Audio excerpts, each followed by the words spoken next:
பிஸ்மில்லா அல்ஹம்துலில்லா வஸ்ஸலாத்து வஸ்ஸலாமு அலா ரசூலில்லாஹ் ஃபஇன்ன அஸ்தகல் ஹதீஸ் கிதாபுல்லா வ கைரல் ஹதி முஹம்மத் ஸல்லல்லாஹு அலைஹி வஸல்லம் வ ஷர்ரல் உமூரி முஹ்தஸாத்துஹா வ குல்ல முஹ்தஸத்தின் பித்ஆ வ குல்ல பித்ஆத்தின் ضலாலஹ் வ குல்ல ضலாலத்தின் ஃபின்னார். நிச்சயமாக வார்த்தைகளில் சிறந்தது அல்லாஹுடைய வார்த்தையாகும். வழிகாட்டுதல்களில் மிகவும் சிறந்தது நபி ஸல்லல்லாஹு அலைஹி வஸல்லம் அவர்களுடைய வழிகாட்டுதலாகும்.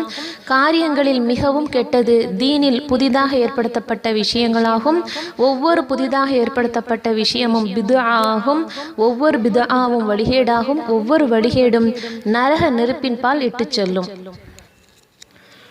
அஸ்ஸலாமு அலைக்கும் வரஹ்மத்துல்லாஹி வபரகாத்துஹு. சகோதரிகளே, சுவனத்தின் பெண்கள் தாவா குழுமம் வழங்கி கொண்டிருக்கும் வாராந்திர இஸ்லாமிய சிந்தனையின் மூலமாக மீண்டும் ஒருமுறை உங்களை சந்திப்பதற்கு வாய்ப்பளித்த அல்லாஹ்விற்கு நன்றி கூறி இன்றைய தலைப்பிற்குள் நுழையலாம்.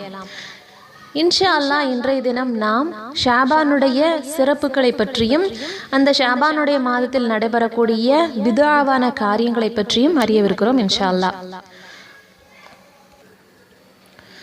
இந்த ஷாபானுடைய மாதம் எப்படிப்பட்டது?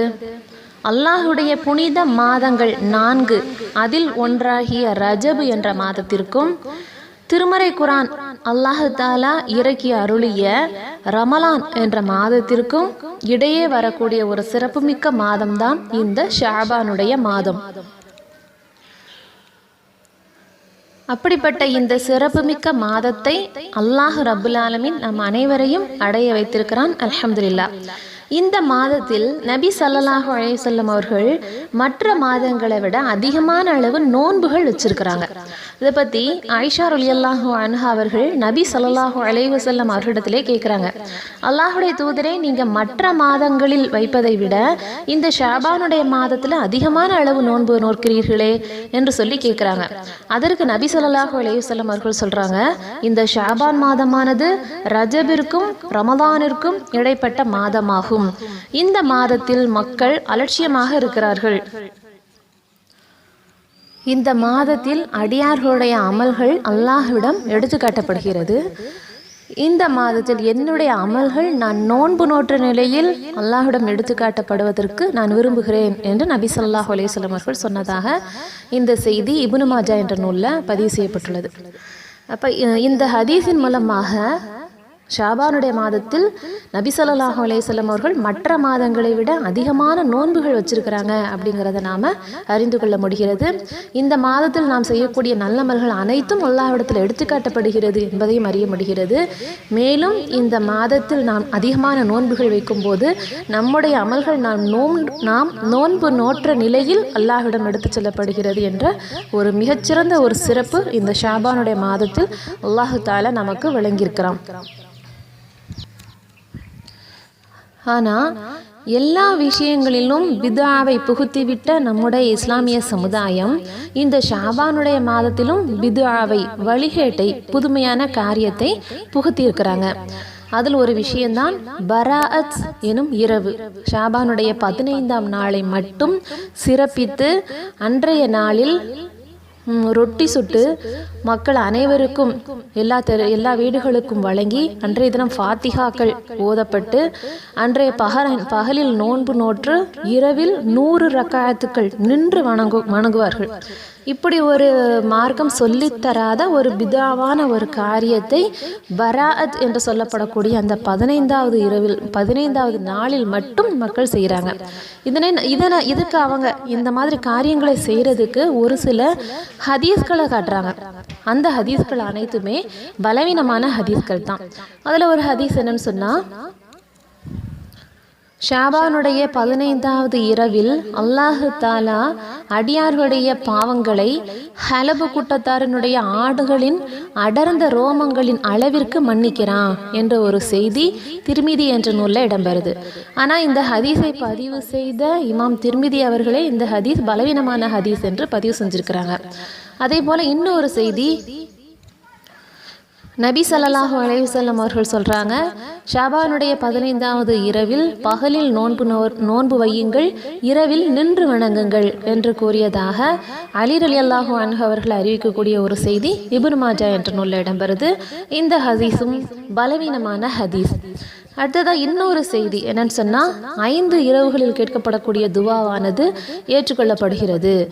ஷாபானுடைய 15ஆம் இரவு, ரஜபு மாதத்தினுடைய 1ஆம் இரவு, வெள்ளிக்கிழமையின் இரவு, 2 பெருநாட்களினுடைய இரவுகள் ஆகிய இந்த 5 இரவுகளில் கேட்கப்படக்கூடிய துவாவானது ஏற்றுக்கொள்ளப்படுகிறது என்ற செய்தியை நபி ஸல்லல்லாஹு அலைஹி வஸல்லம் அவர்கள் கூறியதாக அபு உமாமா என்ற ஒரு நபித்தோழர் அறிவிக்கக்கூடிய ஒரு செய்தி தரீக்குல் திமிஷ்க் என்ற நூலில் பதிவு செய்யப்பட்டுள்ளது. ஆனால் இந்த ஹதீஸும் பலவீனமான ஹதீஸ். ஆக ஷாபானுடைய இரவு 15வது இரவில் செய்யக்கூடிய அந்த அமல்கள் 15வது நாளில், ஷாபானுடைய 15ஆம் நாளில் பகலில் நோன்பு நோற்பதற்கும் இரவில் நின்று வணங்குவதற்கும் அன்றைய நாளை சிறப்புப்படுத்துவதற்கும் சம்பந்தமாக வரக்கூடிய அனைத்து ஹதீஸ்களும் பலவீனமான ஹதீஸ்கள் தான். அப்போ இந்த பலவீனமான ஹதீஸ்கள் நமக்கு ஒருபோதும் மார்க்கமாக ஆகாது. ஆதாரபூர்வமான விஷயங்களை மட்டுமே மார்க்கமாக நாம் செயல்படுத்த வேண்டும். மேலும் இவ்வாறு மக்கள் 15வது நாளை பராத் இரவாக கொண்டாடுவதையும் மதுஹபு நூல்களிலும் வெளிப்படையாக இதற்கு தடை வந்துள்ளது. இமாம் ஷாஃபி அவர்கள் தன்னுடைய நூலில் பராத்தினுடைய 15வது நாளில் கொண்டாடப்படக்கூடிய 100 ரக்காயத்துக்கள் தொழக்கூடிய அந்த ஒரு விஷயமானது வழிகேடான விஷயமாகும் என்று இமாம் ஷாஃபி அவர்கள் குறிப்பிட்டிருக்கிறாங்க. அதுபோல இமாம் ஹனஃபி அவர்கள் தன்னுடைய நூலில் எவ்வாறு பதிவு செஞ்சிருக்கிறாங்கன்னு சொன்னால், ஷாபானுடைய 15வது இரவில் தொழக்கூடிய மக்களை நீங்கள் கண்டால் அவர்கள் செய்யக்கூடிய அந்த பிதுஅத்தான காரியங்களை விட்டும் அவர்களை தடுப்பது ஒவ்வொருத்தர் மீதும் கடமையாகும் என்று இமாம் ஹனஃபி அவர்களும் குறிப்பிட்டிருக்கிறாங்க. அப்போ ஆதாரபூர்வமான ஹதீஸ்களிலும் பராத் இரவு பற்றி எந்த ஒரு விஷயமும் சொல்லப்படலை. மதுஹபு நூல்களையும் கூட இந்த பராத் இரவை பற்றி மறுப்பான விஷயங்கள் தான் வந்திருக்குது. ஆக இந்த பராத் என்ற ஒரு இரவை கொண்டாடுவதற்கு மார்க்க அடிப்படையில் எந்த ஒரு அடிப்படையான ஆதாரங்களும் இல்லாத சூழ்நிலையில் இதனை நாம் கொண்டாடுவது மார்க்கத்திற்கு முரணான காரியமாகும். அது மட்டுமல்லாது இது ஒரு பிதாவான காரியமாகவும் அமைந்து விடுகிறது. மார்க்கத்தில் இல்லாத புதுமையான விஷயங்களை நாம் செய்யும்போது அந்த புதுமையான விஷயங்கள் அனைத்தும் வழிகேடுகள், அந்த வழிகேடுகள் அனைத்தும் நரக நெருப்பின்பால் இட்டு செல்லும் என்பதை நாம் அனைவரும் அறிந்திருக்கிறோம். இந்த பிதஅத்தான காரியங்களை செய்வதற்கு ஒரு பனிஷ்மெண்ட்டும் இருக்குது. நபி ஸல்லல்லாஹு அலைஹி வஸல்லம் அவர்கள் சொல்றாங்க, மறுமை நாளில் நான் உங்களுக்கு முன்பே கௌசர் என்ற என்னுடைய நீர் தடாகத்தில் காத்திருப்பேன். அப்போது என்னோடு நெருங்கி இருப்பதாக என்னுடைய தோழர்கள் எடுத்துக்காட்டப்படுவார்கள். பின்னர் அவர்கள் என்னிடமிருந்து நீக்கப்படுவார்கள். அப்போது நான் அல்லாஹ்விடத்தில், இறைவா, அவர்கள் என்னுடைய உம்மத்தினர் என்று கூறுவேன். அதற்கு அல்லாஹுடைய தூதருக்கு சொல்லப்படுகிறது, அவர்கள் உமக்கு பிறகு என்ன புதுமையான விஷயங்களை செய்தார்கள் என்பதை நீர் அறிய மாட்டீர் என்று சொல்வதாக ஒரு செய்தி புகாரி, முஸ்லிம் போன்ற நூல்கள் எல்லாம் இடம்பெறுது. ஆகவே கௌசர் என்ற நீர் தடாகத்தில் நீரருந்தக்கூடிய பாக்கியத்தை தடுக்கக்கூடிய ஒரு செயலாக இருப்பது என்னதுன்னு சொன்னால், மார்க்கத்தில் அல்லாஹும் அல்லாஹுடைய தூதரும் காட்டி தராத புதுமையான விஷயங்களை செய்வதுதான். எவ்வளோ ஒரு கேவலமான இழிவான ஒரு விஷயம் அப்படிங்கிறத இந்த ஒரு ஹதீஸின் மூலமாகவே பராத் இரவை கொண்டாடக்கூடிய மக்கள் சிந்தித்து உணர வேண்டும். நாம் மார்க்கத்தில் எந்த ஒரு விஷயமாக இருந்தாலும் அல்லாஹும் அல்லாஹுடைய தூதர் ஸல்லல்லாஹு அலைஹி வஸல்லம் அவர்களும் நமக்கு காட்டி தந்திருந்தாதான் அந்த காரியத்தை நாம் செய்ய முடியும். அல்லாஹ் தஆலா சொல்றான், வமா ஆதாக்குமுர் ரசூலு ஃபஹுதூஹு வமா நஹாக்கும் அன்ஹு ஃபன்தஹு. உங்களுடைய தூதர் உங்களுக்கு எதை எடுத்து சொல்கிறாரோ அதை எடுத்துக்கொள்ளுங்கள், எதை விட்டும் உங்களை தடுக்கிறாரோ அதை விட்டும் விலகி கொள்ளுங்கள் என்று அல்லாஹ் தஆலா நமக்கு எச்சரிக்கை செய்திருக்கிறான். அதுபோல அல்லாஹுடைய தூதர் ஸல்லல்லாஹு அலைஹி வஸல்லம் அவர்கள் சொல்றாங்க, மன் அஹ்தஸ ஃபீ அம்ரினா ஹாதா மா லைஸ மின்ஹு ஃபஹுவ ரத்துன். யார் நம்முடைய இந்த மார்க்கத்தில் நாம் சொல்லாத ஒரு விஷயத்தை புதிதாக ஏற்படுத்துகிறார்களோ அவர்களுடைய அந்த காரியம் ரத்து செய்யப்படும், நீக்கப்படும் என்று நபி ஸல்லல்லாஹு அலைஹி வஸல்லம். ஆக அல்லாஹும் அல்லாஹுடைய தூதர் ஸல்லல்லாஹு அலைஹி வஸல்லம் அவர்களும் நமக்கு அங்கீகாரம் தந்த ஒரு காரியத்தை மட்டும்தான், நமக்கு கற்றுத்தந்திருக்கக்கூடிய காரியத்தை மட்டும்தான் நாம் செய்ய வேண்டும். அவர்கள் கற்றுத்தராத புதுமையான காரியங்களை செய்யும்போது மறுமையில் கௌசர் என்ற நீர் தடாகத்தில் நீரந்தக்கூடிய பாக்கியமும் தடை செய்யப்பட்டு விடுகிறது. மேலும் வழிகேடுகள் அனைத்தும் ஒரு மனிதரை நரக நெருப்பின் பால் இட்டு சென்று விடுகிறது என்ற ஒரு விழிப்புணர்வை மக்கள் அனைவரும் எடுத்துக்கொள்ள வேண்டும்.